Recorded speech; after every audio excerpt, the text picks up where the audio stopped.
Konon ketika kita melewati pasar setan ini, jadi ketika kita berjalan, tiba-tiba ada orang yang memanggil. Bukan orang ding, maksudnya kayak ada suara yang memanggil.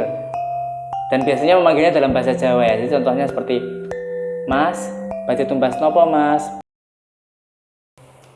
Halo teman-teman, yang sudah klik video ini dan masih bersama Mas Ketep di sini, saya ucapkan selamat mampir di channel Mas Ketep. Saat ini kita lagi ada di program Lesehan. Di program ini nantinya kita bakal bahas banyak hal yang pastinya menarik buat kalian ikuti. Di program Lesehan ini kita bakalan ngulik-ngulik dan juga sharing apapun itu dengan suasana yang syahdu. Tapi aku kasih tahu dulu ya cara membahagiakan hatiku, yaitu dengan klik tombol subscribe dan nyalakan lonceng notifikasinya biar aku lebih semangat lagi bikin video-video greget lainnya. Di Lesehan kali ini kita bakal bahas mengenai fenomena misterius dari Gunung Lawu. Berbicara mengenai Gunung Lawu memang gak pernah ada habisnya. Selain menyimpan segala keindahan alamnya, Gunung Lawu juga menyimpan fenomena-fenomena misterius yang ada di dalamnya. Menurut sejarah, Gunung Lawu ini merupakan gunung yang paling tua di Pulau Jawa. Bahkan bisa disebut sebagai Gunung Purba, yang dulu masyarakat mengenalnya dengan Wukir Mahendra. Gunung Lawu ini mempunyai ketinggian 3.260 meter dari permukaan laut, dan dia terletak di antara Jawa Timur dan Jawa Tengah, lebih tepatnya di antara 3 kabupaten, yaitu Kabupaten Karanganyar di Jawa Tengah, Kabupaten Ngawi, juga Kabupaten Magetan di Jawa Timur. Karena gunung ini memiliki segudang keunikan, makanya menarik buat para pendaki gunung untuk bisa menaklukkannya. Selain itu juga para pelaku spiritual masih sering mengunjungi gunung ini. Bisa dikatakan Gunung Lawu merupakan gunung favorit para pendaki. Untuk mendaki Gunung Lawu, kebanyakan orang-orang melalui 3 jalur pendakian, yaitu jalur Candi Cetho, jalur Cemoro Kandang, juga dari jalur Cemoro Sewu. Kembali lagi, dibalik segala daya tariknya, ternyata Gunung Lawu ini menyimpan fenomena misterius. Apa saja fenomena misterius tersebut? Mari kita akan bahas fenomena misterius itu, tapi sebelumnya saya ucapkan selamat berbuka puasa buat kita semua, dan mari ngeteh, mari bicara. Jangan lupa ngopi, ngopeni hati.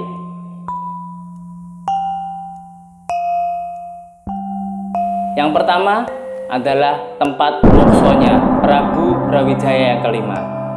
Jadi setelah runtuhnya kerajaan Majapahit, Prabu Brawijaya ini pergi ke puncak Gunung Lawu, tepatnya di Argondalem, untuk menjalani Topo Broto, Tapa Brata, untuk menggapai kesempurnaannya dengan menjalani Dharma. Mokso atau moksa itu bisa diartikan dengan melepaskan diri dari segala ikatan duniawi dan dari reinkarnasi kehidupan. Beliau ini atau Prabu Brawijaya V ini diyakini menghilang tanpa bekas, sehingga tidak diketahui kubur maupun jasadnya.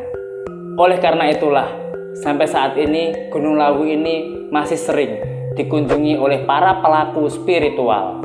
Mereka masih mengunjungi Gunung Lawu ini untuk menjaga tradisi kebudayaannya. Salah satu tradisi kebudayaan masih dijaga sampai sekarang, yaitu tradisi di malam 1 Suro atau malam 1 Muharram.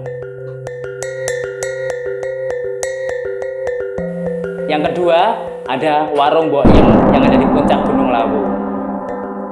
Ini bukan warung mistis ya, ini memang warung yang benar-benar ada. Warung yang ada di puncak Gunung Lawu. Warung Boim ini cukup melegenda buat khususnya para pendaki gunung yang pernah mendaki ke Gunung Lawu. Hampir semua para pendaki gunung yang naik ke Gunung Lawu pasti pernah mampir ke warung Boim ini.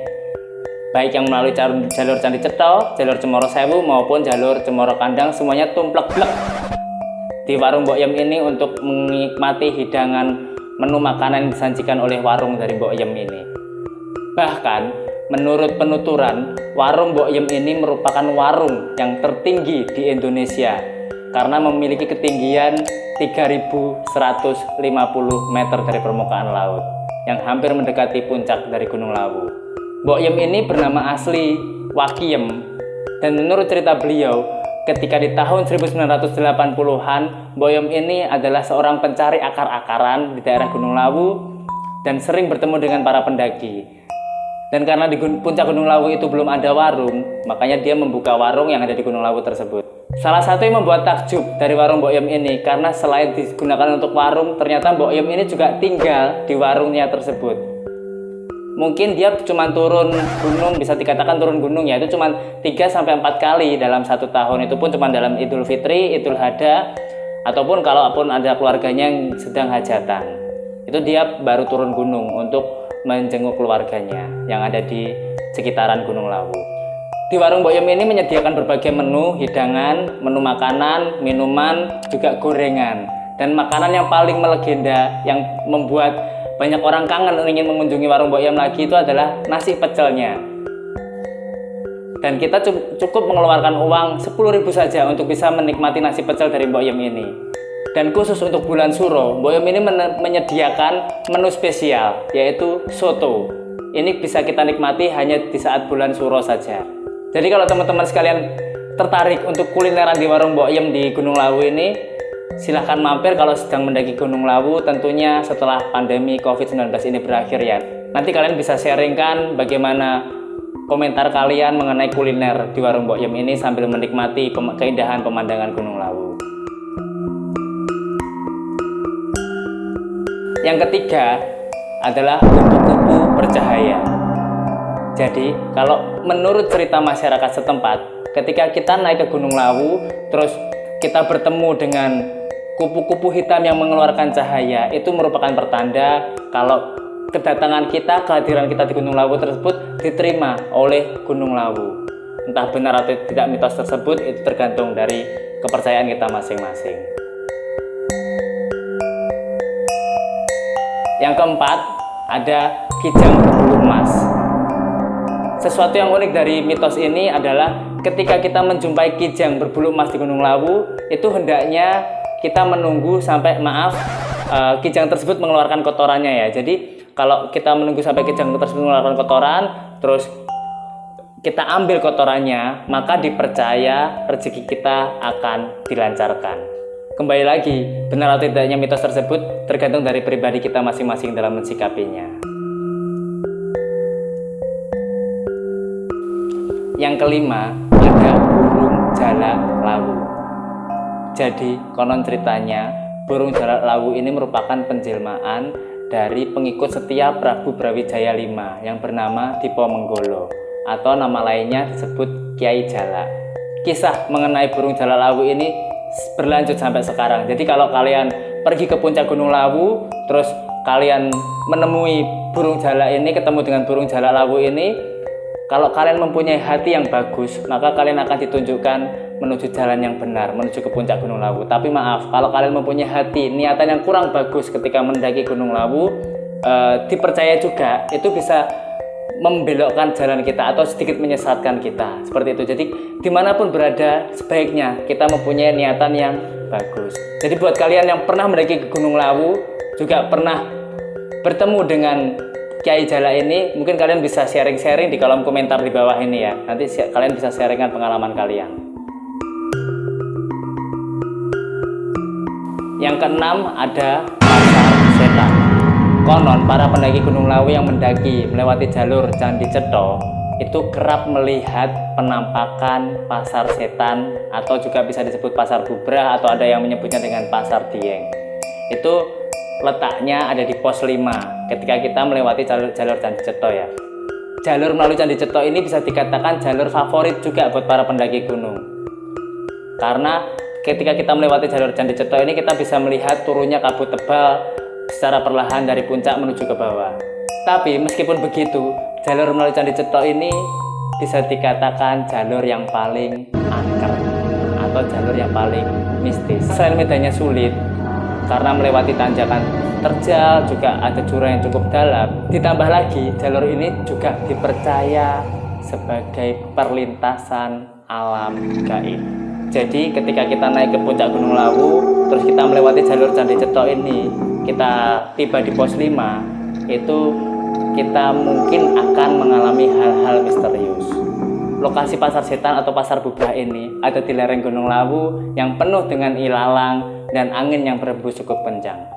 Konon ketika kita melewati pasar setan ini, jadi ketika kita berjalan tiba-tiba ada orang yang memanggil. Bukan orang ding, maksudnya kayak ada suara yang memanggil.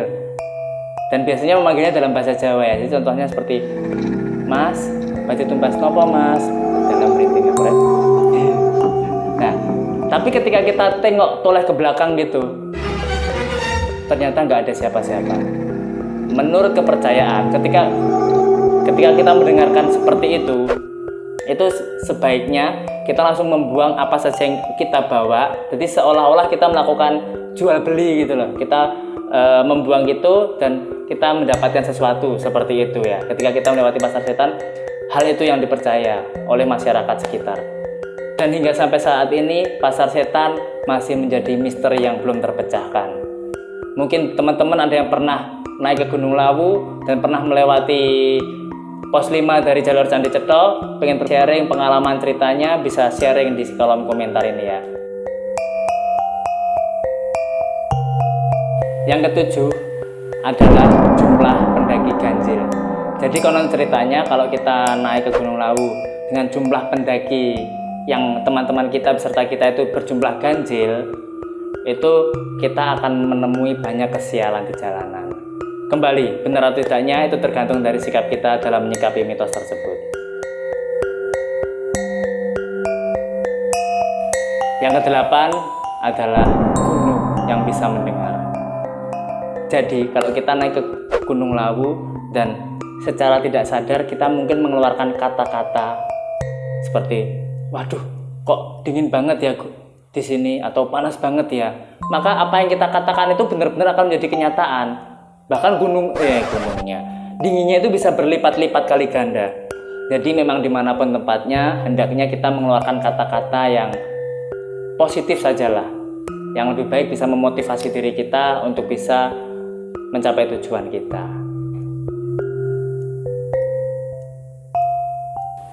Ya, demikian tadi pembahasan mengenai fenomena misterius yang ada di Gunung Lawu. Buat kalian yang mau request di program Lesian ini, mau ngobrolin apa saja, mau datengin siapa saja, kalian bisa share di kolom komentar di bawah ini.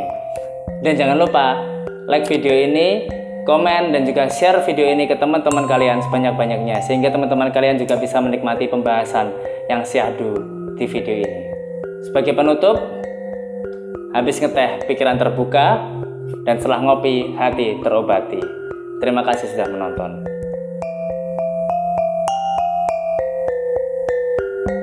Seolah-olah gunung itu mendengar kalau dingin dan dia mau ini tanpa skrip ya.